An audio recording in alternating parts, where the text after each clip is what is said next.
Guys, ये हमारी Hyundai की वेन्यू है।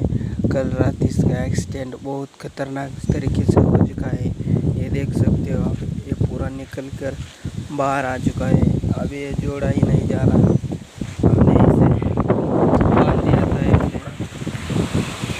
ड्राइविंग सेफ करना।